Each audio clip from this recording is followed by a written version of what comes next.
Vaxtınız xeyir olsun dəyərli izləyicilər. Son vaxtlar gündəmdə olan əsas mövzulardan biri reinteqrasiyadır və biz də bugün məhz bu mövzunu müzakirə edəcəyik. Belə bir deyim var, deyir, yaşatdığını yaşayacaqsan. Ermənilər mən düşünmürəm ki, 90-cı ildə bizə yaşatdıqlarının yarısını belə yaşayıblar. Çünki Azərbaycan hökuməti onlara bizim torpaqlarımızda yaşamağı, bizim hüquqlarımızdan istifadə etmək şansını yaradıb. Hər cür imkanlar, yardımlar edir. Buna baxmayaraq erməni və onların tərəfdarları bütün dünyaya Azərbaycan, Qarabağda etnik təmizləmə prosesinə başlayıb kimi fikirlər yayır. Belə xoşa gəlməz hallar qarşısında Azərbaycan tərəfi nə etməlidir sizcə? Necə düşünürsünüz? İlk növbədə mən bütün Azərbaycan xalqını, bütün əziz dostlarımızı, qardaşlarımızı təbrik edirəm. Bu gözəl qələbə ilə Azərbaycan öz həm torpaqlarını bərpa edib, ərazi bütövlüyünü bərpa edib, həm də onların üstündə öz suverenliyini bərpa edib. Son illər mənim yadımda deyil ki, dünyada belə bir əməliyyat keçirilsin. Bəli, Niyə görə? Əməliyyat elə keçirilmişdir ki, heç kəs də deyə bilməz ki, haradasa mülki əhaliyə nəsə bir ziyan dəydi, ölüm oldu, dağıntılar oldu, yəni beynəlxalq hüquq normaları haradasa pozuldu. Çox profesional və çox səlis bir əməliyyat keçirilmişdir. Və bu yolla Azərbaycan artıq öz suverenliyi də bərpa elədi bu ərazidə.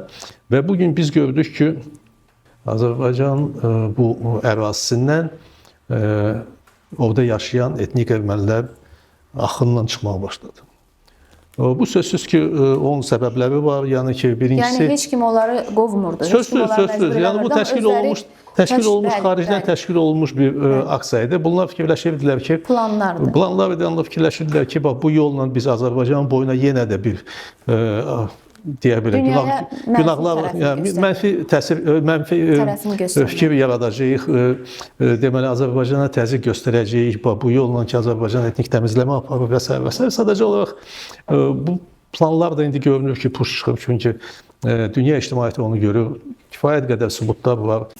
Reinteqrasiya prosesi ermənilər üçün hansı imkanlar yaradır? Onlar üçün fərqli öhdəliklər olacaqmı?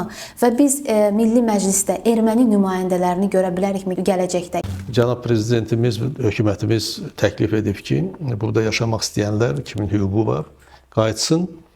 Onlar Azərbaycan Respublikasının vətəndaşlarının bütün hüquqlarından istifadə edəcəklər. Digər milli azlıqlar kimi. Yəni heç bir fərqli öhdəlik, bütün şərait yaradılacaq və onlar digər milli azlıqlar kimi burada bütün hüquqlardan istifadə edə bilərlər. Bizim milli azlıqların hüquqları Azərbaycan Respublikasının digər vətəndaşlarından heç nə ilə fərqlənmir. Etnik Azərbaycanlılar və digər milli azlıqlar eyni hüquqdadırlar. Yəni Azərbaycan vətəndaşları kimi. Ona görə də onların bura qayıtması, Azərbaycan vətəndaşlığının alınması o deməkdir ki, onlar konstitusiyaya uyğun olaraq, digər qanunlara uyğun olaraq bütün hüquqlardan istifadə edəcəklər. Bu günlərdə bu ərazidən çıxmış etnik ermənilərin heç də hamısı bura qayıda bilməz. O əsas mövzular. Bu çox ciddi məsələdir və buna diqqət yetirmək lazımdır və Cənab Prezident bunu deyəndə də çox dəqiq deyir. Kim bu ərazini tərk edir? Bu, deməli, tərk edən əhalini mən 4 kateqoriyaya bölürəm. Birinci kateqoriya, deməli, 1988-ci ildə, hələ Sovet İttifaqı vaxtında Azərbaycan Respublikasının Dağlıq Qarabağ vilayəti ərazisində, Muxtar vilayəti ərazisində yaşayan erməni əsilli vətəndaşlar, o vaxtki vətəndaşlar. Kim qayıda bilər o? Birinci növbədə onların uşaqları və indi tərk edənlərdən də onlar qayıda bilərlər. İndi tərk edənlər, bu ərazini tərk edən həmin vətəndaşlar. 1988-ci ildə orada yaşayanlar. Deməli, o yaşayan insanlar qayıdıb və deməli Azərbaycan Respublikasının vətəndaşlığını qanunvericiliklə nəzərdə tutulmuş qaydada ala bilərlər, bərpa edə bilərlər. İkinci, üçüncü, dördüncü kateqoriyalar kimlərdir? İkinci kateqoriya, Deməli, Birinci Qarabağ müharibəsi dövründə və ondan qabaq münaqişə yaranan dövrdə Azərbaycan Respublikasının ərazisinə gəlmiş etnik ermənilər nə üçün gəliblər? Gəliblər ki, separatist qüvvələrə dəstək vermək, Azərbaycan torpaqlarını işğal etmək, bizimlə vuruşmaq. Onlar gəliblər, müharibədən sonra qalıblar, yaşayıblar burada, ailə qurublar, uşaqları olub və s. Bu çıxan kateqoriya ikinci kateqoriyadır. Üçüncü kateqoriya deməli müharibədən sonra 92-94-cü ilin müharibəsindən sonra bu əraziyə köçürülmüş insanlar, etnik ermənilər, qeyri-qanuni olaraq işğal olunmuş torpaqlara köçürülmüş insanlardır. Və dördüncü kateqoriya buradan çıxan erməni silahlı qüvvələrin hissələrin tərkibində olan şəxslərdir. Və onlar da indi çıxıblar, onlar da qayıda bilməzlər. Deməli, bu dörd kateqoriyadan cəmi birinci kateqoriya bura qayıda bilər. Yeganə kateqoriya. Və onun hüququ var. Ancaq bu hüquq hələ hüquqdur və onu həyata keçirmək üçün bəzi şərtləri yerinə yetirmək lazımdır. Birincisi, deməli, qanunvericilikdə nəzərdə tutulmuş qaydada müraciət etmək ki, biz istəyirik Azərbaycan Respublikasının vətəndaşlığını qəbul edək və Azərbaycan Respublikasının ərazisində yaşayaq. Bunun üçün nə lazımdır? Bunun üçün lazımdır ilk növbədə digər dövlətlərin vətəndaşlığını çıxmaq.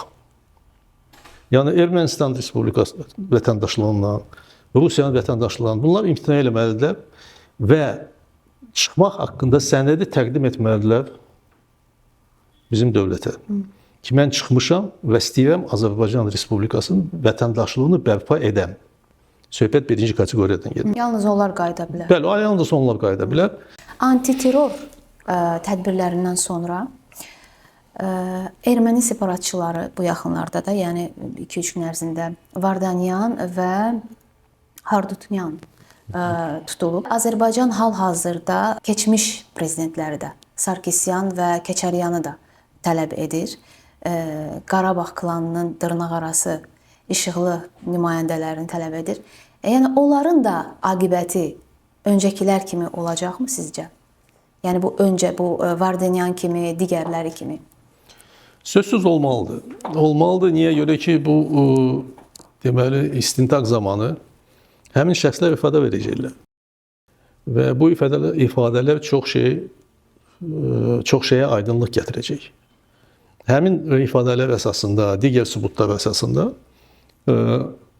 Azərbaycan Respublikasının müvafiq orqanları Interpolo, digər beynəlxalq strukturlara müraciət edə bilərlər ki, həmin şəxsləri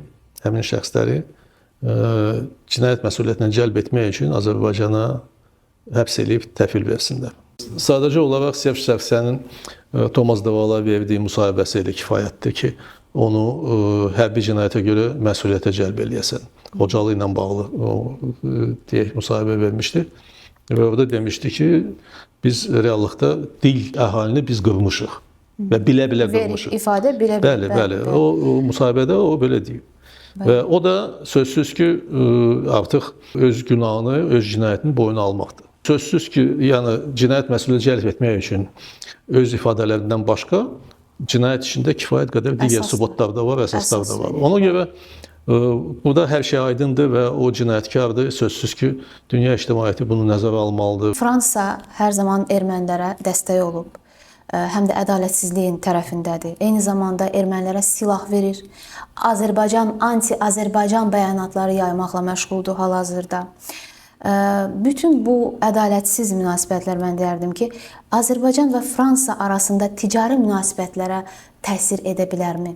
Hara aparır bu münasibətləri? Mən bir də onu qeyd edim ki, investisiyalar 2,4 milyard dollar təşkil edir. Yəni, necə düşünürsünüz?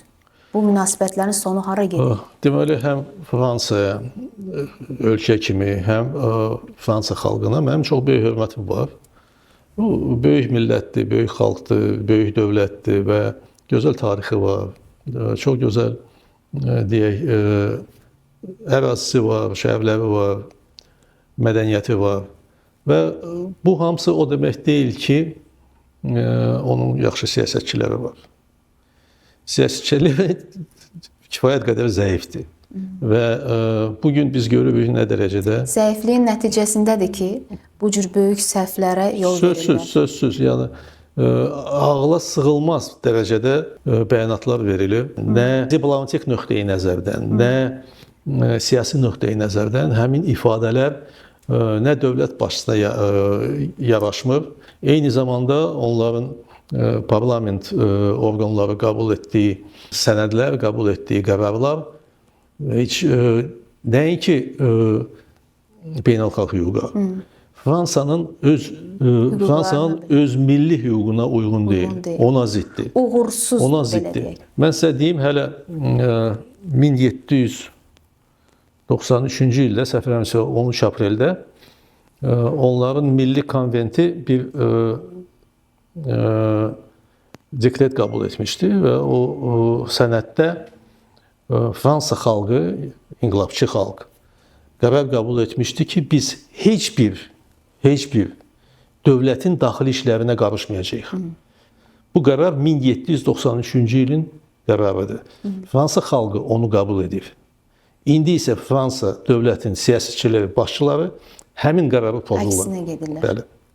İnsanlarda biraz belə bir ehtiyat var, biraz qorxu var ki, yəni 30 ildir artıq müharibə şəraitində yaşayırıq və iki xalq bir yerdə bundan sonra necə yaşayacaq?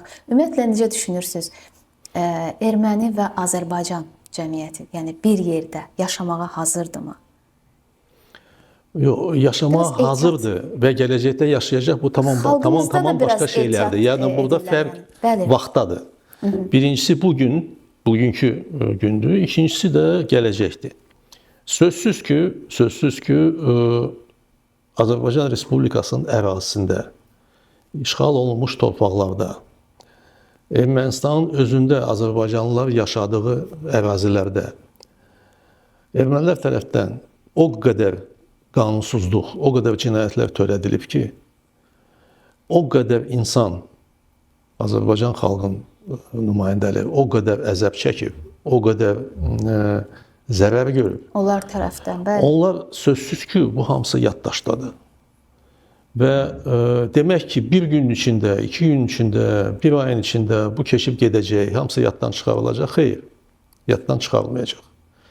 Bunu Azərbaycan xalqı daimi xatirəsində saxlamalıdır, yaddaşında saxlamalıdır və həmişə bilməlidir ki, vaxtilə bu edilib.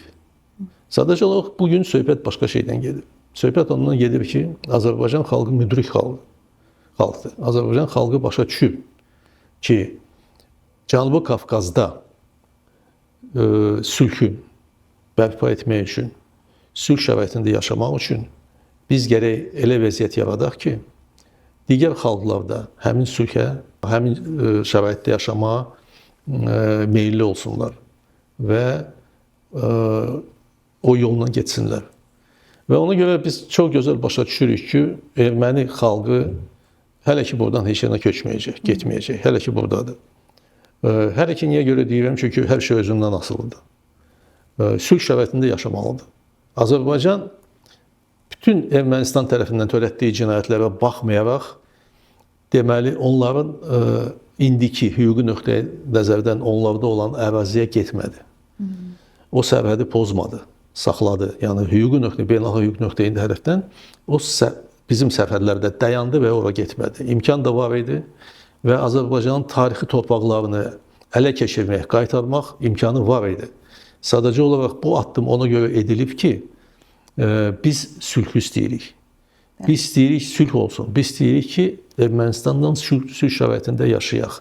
Və eyni zamanda siz üç tərəfli bəyanata baxsaz, görəcəksiniz ki, orada həmin sülhün bərpa olunması üçün çox gözəl imkanlar yaradılmışdır. Sadəcə olaraq ermənilər onlardan istifadə eləmirdi. Onların iqtisadi inkişafı müəyyən dərəcədə onları məcbur edəcək ki, onlar sülh şəraitində yaşasınlar. Onlar, deyək, o revanşizm ritorikasından əl çəksinlər, digər qonşu dövlətlərin ərazisinə olan iddialardan imtina eləsinlər və bu da sözsüz ki, Cənubi Qafqazda sülh şəraitinin yaradılması üçün çox vacib amillərdir. Mənə elə gəlir ki, yenə də zamana ehtiyac var. Yəni bir müddət Sözsüz vaxt keçməlidir. və vaxt keçməlidir. Ancaq Azərbaycan xalqı bilir kimlə iş görüb. Azərbaycan xalqı bilir ki, onlar kimdir və sözsüz ki, sülh şəraiti, iqtisadi əməkdaşlıq, sivil münasibət, yəni hüquq çərçivəsində münasibət, o hamısı riayət olunan bir şeylərdir. Və Azərbaycan xalqı mədəni, ziyalı, müdrik xalq kimi bu şərtlərə riayət edə bilər və edəcək. Ermənistanın və erməni xalqın deyək, o tarix qarşısında, Azərbaycan xalqı qarşısında çox böyük günahları var və bu günahları o sözsüz ki, silməlidir. O hər bir Zamanla. Bəli, o hər bir öz addımı ilə, hərəkəti ilə öz boyuna bu günahları almalıdır. Və deməlidir ki, bizim günahımız var və biz tarix qarşısında günahkarıq, Azərbaycan xalqı qarşısında günahkarıq və biz çalışacağıq ki, bu günahımızı yox. Bax, Azərbaycan xalqı, Azərbaycan dövləti erməni xalqı üçün, erməni dövləti üçün bu şansı yaradıb.